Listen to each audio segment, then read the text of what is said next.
Frank Ryan wasn't the most stylish of quarterbacks, but in 7 seasons with the Cleveland Browns, he got results. Ryan was cast as a supporting player to Jim Brown, number 32. But the great fullback knew that for the Browns to win a championship, he would have to share the ball with this lanky Texan who had a Ph.D. in mathematics.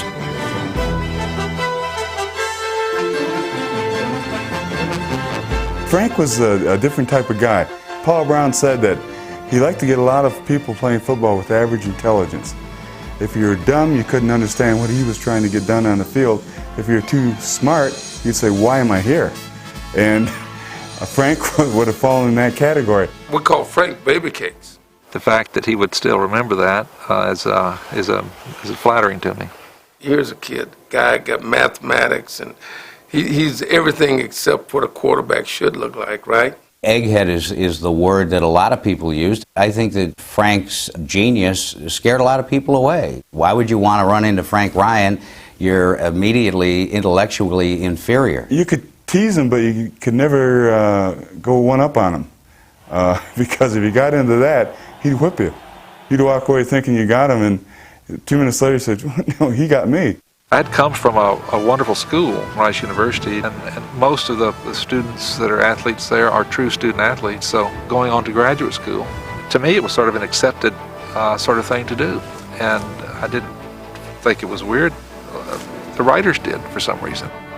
Ryan's Ph.D. was a source of fascination for the media. Jim Murray of the Los Angeles Times wrote, "The Browns have a quarterback who understands Einstein's theory of relativity, and 10 other guys who didn't know there was one."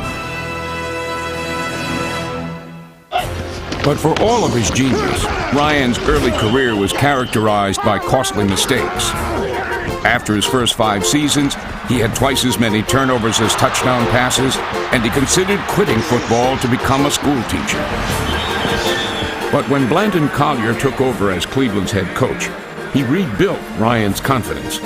And in 1964, Ryan led the league with 25 touchdown passes. I had a lot of confidence in Blanton Collier. He gave me some tips in throwing a football that I'll never forget. One of them was, how do you pick out a pretty girl in Grand Central Station when there's, 2,000 people milling about in there? And he says the first thing you do is you find one, and then you keep your eye on it, and you find something about that pretty girl that you know you're going to recognize, and you just keep looking at it. And the same thing with throwing a football. Your margin of error in throwing a football is reduced if your focus of concentration is smaller, so that when I'm throwing the ball, even in practice, I would throw at a chin instead of at a face. Little things like this were precious to me. Ryan may have been a scholar, but he played football with a warrior's heart, never flinching in the line of fire. Extremely courageous. Would stand right there and hold that ball to the very last second. Sometimes we'd be hollering, throw it, throw it, throw it. It wasn't a matter of courage, it was a matter of thirst for success. I wanted to complete that pass. I wanted particularly to complete a touchdown pass, and so I would just wait until I had that opportunity. That was probably the only strong point I had as a quarterback. Ryan had his best season in 1964 and led the Browns to their first conference title in 8 years. But Ryan knew his season would be defined by his performance in the championship game against Baltimore. And the night before that game, as the team would generally do, we went to a movie together. Turned out the Colts were at the same movie. And there was a little heckling that went on. And I think that just sort of set a little spark. The next morning, people started talking. Can you imagine that guy said that sort of thing, The Colts were so confident. Their band serenaded Ryan, Jim Brown, and the other Browns at their hotel prior to the game. They started to play taps, poking fun at us. So, Jim, sit there and take it. Never said a word, sit there and take it. Before we get ready to get in his car, there at the hotel, he says, "Woot." I guess I can say this. He says, "We're going to kick the hell out of these guys today." The Colts were 12-point favorites, largely because they had John Unitas at quarterback, while Ryan was making his first postseason start for the Browns. But the Baltimore defense, which baffled every quarterback in the league that season, was no match for the genius of Dr. Ryan.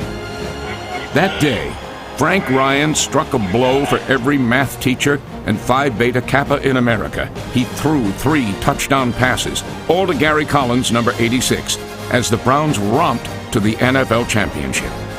That was the high point of Ryan's career.